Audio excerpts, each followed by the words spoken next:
இஸ்ரவேல் தேசத்தில் இனி நடக்கப் போவது என்ன? இஸ்ரவேல் தேசம் துளிர்விடும் அத்தி மரத்தினால் ஒரு ஓமையை கற்றுக்கொள்ளுங்கள்.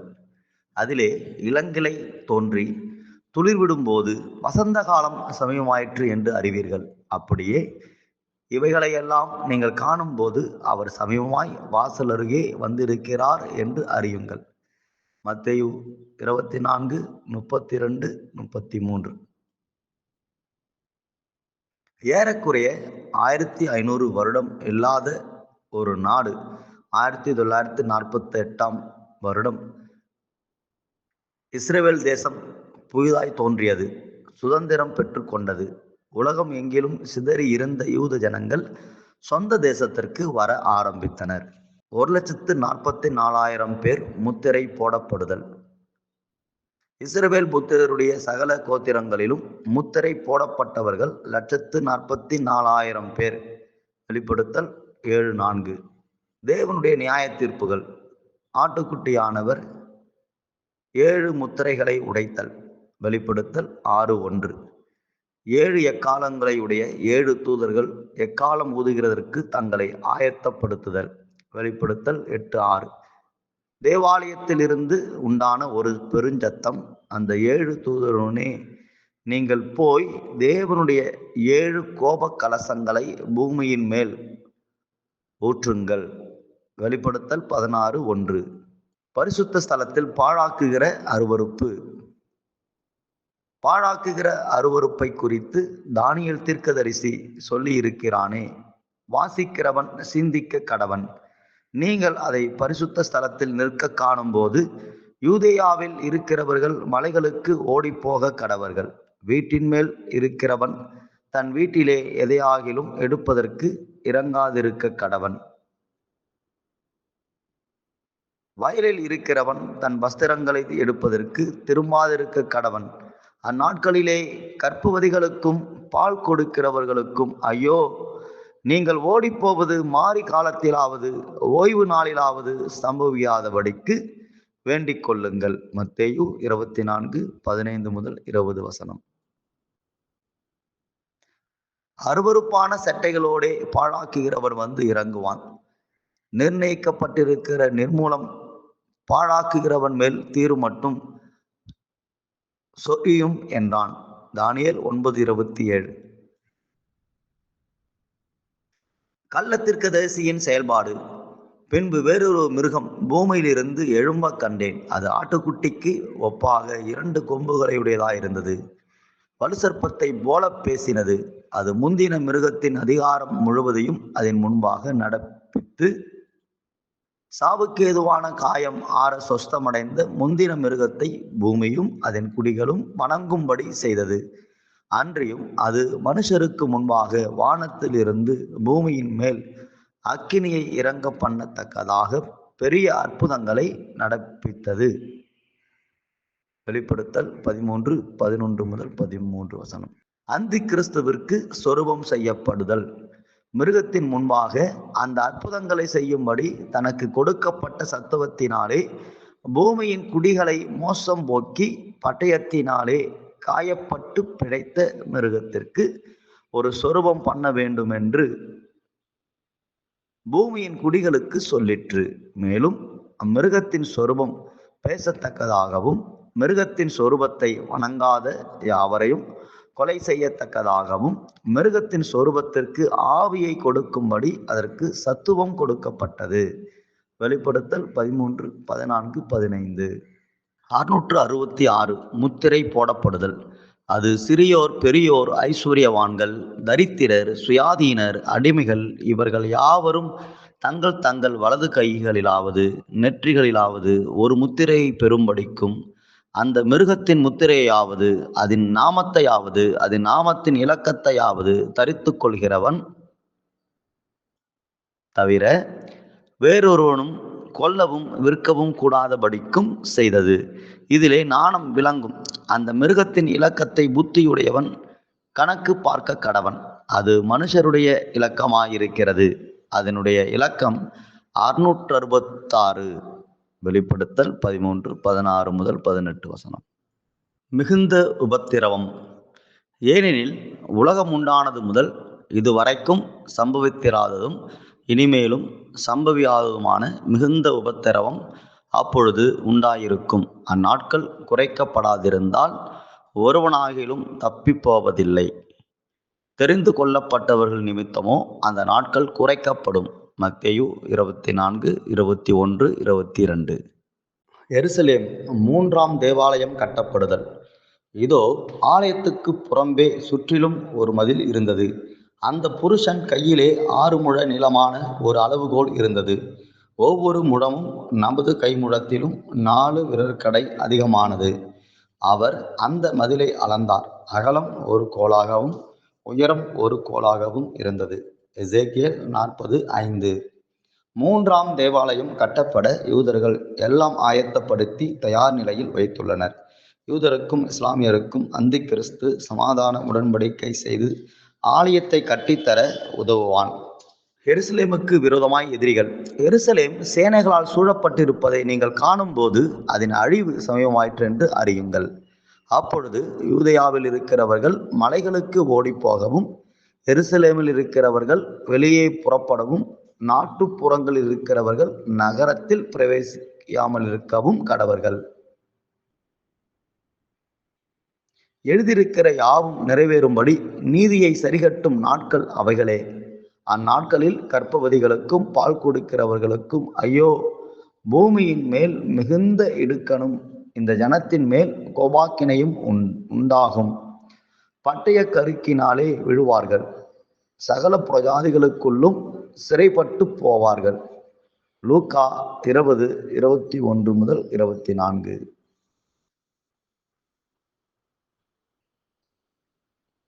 எருசலேம் புறஜாதியாரால் மிதிக்கப்படுதல். புறஜாதியாரின் காலம் நிறைவேறும் வரைக்கும் எருசலேம் புறஜாதியாரால் மிதிக்கப்படும். லூக்கா 21:24. பின்பு கைக்கோலுக்கு ஒப்பான ஒரு அளவுகோல் என்னிடத்தில் கொடுக்கப்பட்டது. அப்பொழுது தேவதூதன் நின்று என்னை நோக்கி, நீ எழுந்து தேவனுடைய ஆலயத்தையும் பலிபீடத்தையும் அதில் தொழுது கொள்கிறவர்களையும் அளந்து பார். ஆலயத்திற்கு புறம்பே இருக்கிற பிரகாரம் புறஜாதியாருக்கு கொடுக்கப்பட்டபடியால் அதை அளவாமல் புறம்பாக்கி போடு. பரிசுத்த நகரத்தை அவர்கள் 42 மாதமளவும் மிதிப்பார்கள். வெளிப்படுத்தல் 11:1-2. தீர்க்க தரிசனம் சொல்லும் 2 சாட்சிகள். என்னுடைய 2 சாட்சிகளும் இரட்டு வஸ்திரமுடுத்தி கொண்டிருக்கிறவர்களாய் 1260 நாளளவும் தீர்க்க தரிசனம் சொல்லும்படி அவர்களுக்கு அதிகாரம் கொடுப்பேன். ஒருவன் அவர்களை சேதப்படுத்த மனதாயிருந்தால் அவர்களுடைய வாயிலிருந்து அக்கினி புறப்பட்டு அவர்களுடைய சத்துருக்களை பட்சிக்கும். அவர்களை சேதப்படுத்த மனதாயிருக்கிறவன் அப்படியே கொல்லப்பட வேண்டும். அவர்கள் தீர்க்க தரிசனம் சொல்லி வருகிற நாட்களிலே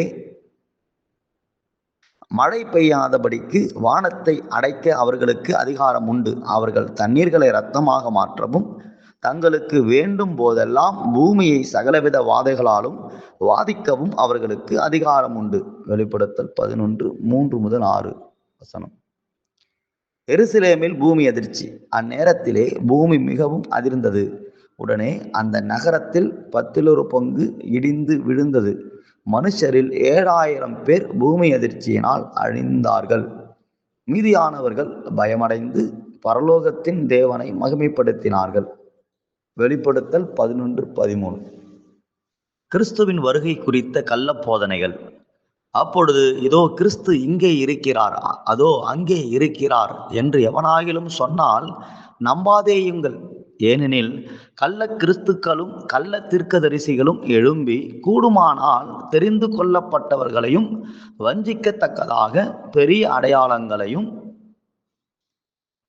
அற்புதங்களையும் செய்வார்கள். இதோ முன்னதாக உங்களுக்கு அறிவித்திருக்கிறேன். ஆகையால் அதோ வனாந்தரத்தில் இருக்கிறார் என்று சொல்வார்களானால் புறப்படாதிருங்கள். இதோ அறை வீட்டிற்குள் இருக்கிறார் என்று சொல்வார்களானால் நம்பாதிருங்கள். மத்தேயு 24:23-26. இயேசுவின் 2ஆம் இரகசிய வருகை. மின்னல் கிழக்கிலிருந்து தோன்றி மேற்கு வரைக்கும் பிரகாசிக்கிறது போல மனுஷகுமாரனுடைய வருகையும் இருக்கும். அப்பொழுது மனுஷகுமாரனுடைய அடையாளம் வானத்தில் காணப்படும். அப்பொழுது மனுஷகுமாரன் வல்லமையோடும் மிகுந்த மகிமையோடும் வானத்தின் மேகங்கள் மேல் வருகிறதை பூமியில் உள்ள சகல கோத்திரத்தாரும் கண்டு புலம்புவார்கள். மத்தேயு 24:27-30. தூதர்கள் தெரிந்து கொள்ளப்பட்டவர்களை கூட்டிச் சேர்த்தல். வலுவாய் தொனிக்கும் எக்கால சத்தத்தோடே அவர் தமது தூதர்களை அனுப்புவார். அவர்கள் அவரால் தெரிந்து கொள்ளப்பட்டவர்களை வானத்தின் ஒரு முனை முதற்கொண்டு மறுமுனை மட்டும் 4 திசைகளிலுமிருந்து கூட்டிச் சேர்ப்பார்கள். மத்தேயு 24:31. 10 கொம்புகள் நாடுகளின் கூட்டாட்சி. அதற்கு பின்பு தரிசனங்களில் 4ஆம் மிருகத்தை கண்டேன். அது கெடியும் பயங்கரமும் மகா பலத்துமாயிருந்தது. அதற்கு பெரிய இருப்பு பற்கள் இருந்தது. அது நொறுக்கி பட்சித்து மீதியானதை தன் கால்களால் மிதித்து போட்டது. அது தனக்கு முன்னிருந்த எல்லா மிருகங்களை பார்க்கிலும் வேற்றுருமாயிருந்தது. அதற்கு 10 கொம்புகள் இருந்தது. தானியேல் 7:7. அந்தி கிறிஸ்து எழும்புதல். அந்த கொம்புகளை நான் கவனித்திருக்கையில் இதோ அவைகளுக்கு இடையிலே வேறொரு சின்ன கொம்பு எழும்பிற்று. அதற்கு முன்பாக முந்தின கொம்புகளில் 3 பிடுங்கப்பட்டது.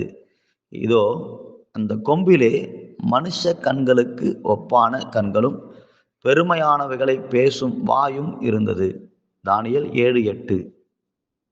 அந்தி கிறிஸ்துவின் செயல்பாடுகள்.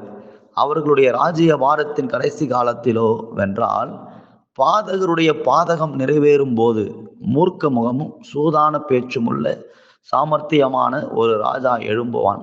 அவனுடைய வல்லமை பெருகும். ஆனாலும் அவனுடைய சுயபலத்தினால் அல்ல. அவன் அதிசயமான விதமாக அழிமுண்டாக்கி அனுகூலம் பெற்று கிரியை செய்து பலவான்களையும் பரிசுத்த ஜனங்களையும் அழிப்பான். அவன் தன் உபாயத்தினால் வஞ்சகத்தை கைகூடி வர பண்ணி தன் இருதயத்தில் பெருமை கொண்டு நிர்விசாரத்தோடு இருக்கிற அநேகரை அழித்து அதிபதிகளுக்கு அதிபதியாயிருக்கிறவருக்கு விரோதமாய் எழும்புவான். ஆனாலும் அவன் கையினால் அல்ல, வேறு விதமாய் முறித்து போடப்படுவான். தானியேல் 8:23-25. ரஷ்யா இஸ்ரவேல் யுத்தம். மனுபுத்திரனே, நீ தீர்க்க தரிசனம் உரைத்து கோகை நோக்கி சொல்ல வேண்டியது என்னவென்றால், கர்த்தராகிய ஆண்டவர் உரைக்கிறார், என் ஜனமாகிய இஸ்ரவேல் சுகமாய் குடியிருக்கிற அக்காலத்திலே நீ அதை அறிவாய் அல்லவோ? அப்பொழுது நீயும் உன்னுடனே கூட திரளான ஜனங்களும் வட திசையிலுள்ள உன் ஸ்தானத்திலிருந்து வருவீர்கள். கூட்டமும் திரளான சேனையுமாயிருந்து எல்லாரும் குதிரைகளின் மேல் ஏறுகிறவர்களாயிருப்பார்கள். நீ தேசத்தை கார்மேகம் போல் மூட என் ஜனமாகிய இஸ்ரவேலுக்கு விரோதமாக எழும்பி வருவாய். கடைசி நாட்களிலே இது சம்பவிக்கும். எசேக்கியேல் 38:14-18. அர்மகெதோன் யுத்தம். அப்பொழுது வலுசர்ப்பத்தின் வாயிலும் மிருகத்தின் வாயிலும் கள்ள தீர்க்கதரிசியின் வாயிலும் இருந்து தவளைகளுக்கு ஒப்பான 3 அசுத்த ஆவிகள் புறப்பட்டு வர கண்டேன். அவைகள் அற்புதங்களை செய்கிற பிசாசுகளின் ஆவிகள். அவைகள் பூலோகம் எங்கும் உள்ள ராஜாக்களை சர்வ வல்லமையுள்ள தேவனுடைய மகா நாளில் நடக்கும் யுத்தத்திற்கு கூட்டிச் சேர்க்கும் படிக்கு புறப்பட்டு போகிறது. இதோ திருடனை போல் வருகிறேன். தன் மானம் காணப்படத்தக்கதாக நிர்வாணமாய் நடவாதபடிக்கு விழித்து கொண்டு தன் வஸ்திரங்களை காத்து கொள்கிறவன் பாக்கியவான். அப்பொழுது எபிரேயு பாஷையிலே அர்மகெதோன் எண்ணப்பட்ட இடத்திலே அவர்களை கூட்டிச் சேர்த்தான். வெளிப்படுத்தல் 16:13-16. கோகுமாகு யுத்தம். அந்த 1000 வருஷம் முடியும் போது சாத்தான் தன் காவலில் இருந்து விடுதலையாகி பூமியின் 4 திசைகளிலும் உள்ள ஜாதிகளாகிய கோகையும் மாகோகையும் மோசம் போக்கும்படிக்கும் அவர்களை யுத்தத்திற்கு கூட்டிக் கொள்ளும்படிக்கும் புறப்படுவான். அவர்களுடைய தொகை கடற்கரை மணலத்தனையாயிருக்கும். அவர்கள் பூமியெங்கும் பரம்பி பரிசுத்தவான்களுடைய பாளையத்தையும் பிரியமான நகரத்தையும் வளைந்து கொண்டார்கள். அப்பொழுது தேவனால் வானத்திலிருந்து அக்கினி இறங்கி அவர்களை பட்சித்து போட்டது. வெளிப்படுத்தல் 20:7-9. நாம் ஜெபிப்போம். பிதாவாகிய தேவனே, உலகத்தின் கடைசி கால நிகழ்வுகள் இஸ்ரேல் தேசத்தை, எருசலேமை மையமாக வைத்து நடக்கப் போவதை வேதம் எத்தனை ஆழமாய் சொல்லுகிறதப்பா. இனி வரப்போகிறதான எல்லா விதமான காரியங்களும், உலகத்தின் பொருளாதாரத்தை குறித்த காரியங்களும், யுத்தத்துக்கு அடுத்த காரியங்களும், அரசியல் குறித்த காரியங்களும், மத ரீதியான காரியங்கள் அனைத்துமே இஸ்ரேல் தேசத்தை மையமாக வைத்து அப்பா நடக்கப் போகிறது. அதிலும் குறிப்பாக யுத்தங்கள்.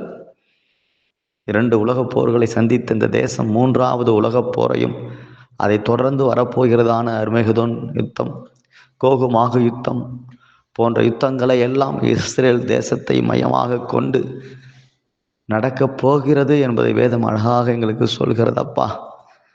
ஆண்டவரே, அந்தி கிறிஸ்துவின் ஆட்சி, ஆண்டவர் இயேசுவின் வருகை, உண்டாக போகிறதான உபத்திரவங்கள், அந்தி கிறிஸ்துவின் 666 முத்திரை தரிக்கப்படுதல், 7 வருட கால அந்தி கிறிஸ்துவின் ஆட்சி, அதன் பின்பு இருக்கக்கூடியதான சாத்தானுடைய காவல் போன்ற எல்லா காரியங்களையும் வேதம் அப்பா இஸ்ரவேலை மையமாக வைத்து நடக்கப் போகிறது என்பதை வேதம் சொல்கிறதப்பா. அந்த காரியங்களை எல்லாம் இந்த வீடியோ பதிவில் தொகுத்து ஜனங்களுக்கு கொடுக்கிறோம் ஐயா. பரலோகத்தின் தேவனை, இந்த சத்தியங்களை அறிந்து கொள்ளக்கூடிய கண்களை ஜனங்களுக்கு தாங்க. இப்படிப்பட்டதான காரியங்கள் இயேசு பிறந்ததான இஸ்ரேல் தேசத்தை மையமாக வைத்து நடக்கப் போகிறது என்பதை அறியக்கூடிய கண்களை தாங்க ஆண்டவரே. ஜனங்களுக்கு ஆண்டவரே பரந்த மனப்பான்மைக்குள்ள வரட்டும். உலகத்தின் நிகழ்வுகளில், கடைசி கால நிகழ்வுகள், உலக முடிவுக்கான நிகழ்வுகள் இயேசுவை மையமாக கொண்டும் அவர் பிறந்ததான இஸ்ரேல் தேசத்தை மையமாக கொண்டும் தான் நடைபெறவிருக்கின்றன என்பதை அறியக்கூடிய கண்களை தேவன் கொடுக்கும்படிக்கு நாங்கள் ஜெபிக்கிறோம் ஐயா. சர்வ வல்லமையுள்ள தேவனே, இறங்கும் ஆண்டவரே. ஆண்டவரே, ஒட்டுமொத்த உலகத்துக்கும் ஆண்டவர் இந்த செய்தி போய் சேரட்டும். வேதத்தில் சொல்லப்பட்டது கிறிஸ்தவர்களாகிய எங்களுக்கு தெரிகிறதப்பா. அதிலும் கூட இன்னும் அநேக கிறிஸ்தவர்கள் இதை அறியாதபடி இருக்காங்க ஆண்டவரே. அப்பா, கிறிஸ்தவர்களை அறியவில்லை எனில் உலகத்தின் ஜனங்கள், இஸ்லாமிய ஜனங்கள், ஆண்டவரை புறஜாதி ஆண்டவரை அறியாத மக்கள், ஆண்டவரே அப்பா சிலை வழிபாடு செய்கிறதான மக்கள் எப்படி ஆண்டவர் அறிந்து கொள்ள முடியும் அப்பா? தேவனே, ஏன் இந்த சண்டை நடக்குது, இஸ்லாமியர்களுக்கும் யூதர்களுக்கும் ஏன் இந்த சண்டை நடக்குது என்பதை கூட இன்றைக்கு தெரியாதிருக்கிற உலகம் ஐயா. தேவனே, விசேஷமாய் ஆண்டவரே அப்பா எருசலேம் தேவாலயமானது மீண்டுமாய் அங்கே கட்டப்பட போகிறது என்பதை குறித்த காரியங்களை அறியக்கூடிய கண்களை தேவன் அப்பா தேவன் திறந்து கொடுக்கும்படிக்கு நாங்கள் செபிக்கிறோம் ஆண்டவரே. 3ஆம் தேவாலயம் அங்கே கட்டப்பட போகிறது. அதற்கான ஆயத்த பணிகள் நடக்கின்றன என்பதை அறியக்கூடிய கண்களை தேவன் ஜனங்களுக்கு கொடுக்கும்படிக்கு ஆண்டவர் இயேசுவின் வருகை சமீபம். இயேசு சீக்கிரம் வரப்போகிறார். அதை நோக்கித்தான் உலகம் நகர்ந்து கொண்டிருக்கிறது. அந்தி கிறிஸ்துவின் கொடூரமான உபத்திரவ நாட்கள், அவனுடைய ஆளுகை பூமியில் இருக்க போகிறது என்பதை அறியக்கூடியதான கண்களை தேவன் ஜனங்களுக்கு ஆண்டவரே திறக்க வேண்டுமாய் நாங்கள் செபிக்கிறோம் அப்பா. தம்பட்டம் அடித்து கொண்டு ஆண்டவரே சிறு குறுகிய அறிவில் இருந்து கொண்டு ஆண்டவரே அப்பா உலகத்தின் காரியங்களை அறியாதபடி சின்ன வட்டத்துக்குள்ள இருக்கக்கூடியதான மக்களுடைய கண்களை திறந்து உலகத்தின் முடிவுக்கு நேராக ஆண்டவர் இயேசுவின் வருகைக்கு நேராக ஜனங்கள் கண்களை திருப்பும்படிக்கு நாங்கள் ஜெபிக்கிறோம் அப்பா. தெரிந்து கொள்வது மாத்திரம் அல்ல, இயேசுவின் வருகையில் எடுத்துக்கொள்ளப்படுவதற்கும் அவரோடு ஆண்டு காலம் நித்திய ஜீவனை பெற்று பரலோகில் இளைப்பாறும்படியான பரலோக பாக்கியத்தை பெற்றுக்கொள்ளும்படியான கிருபையை தேவன் ஜனங்களுக்குள்ளாக கட்டளையிட வேண்டுமாய் நாங்கள் கேட்கிறோம் அப்பா. பரலோகத்தின் தேவன் அப்பா, நீங்க செயல்படுங்க. கண்களை தேவன் இந்த வீடியோ பதிவு மூலமா அநேகர் கண்களை தேவன் திறங்க, அநேகரை போய் சென்று அடையட்டும் ஆண்டவரே. ஒரு விழிப்புணர்வு இதன் மூலம் வரட்டும் ஆண்டவரே. சத்தியத்தை அறிகிற அறிவு இதன் நிமித்தம் வரட்டும் ஆண்டவரே.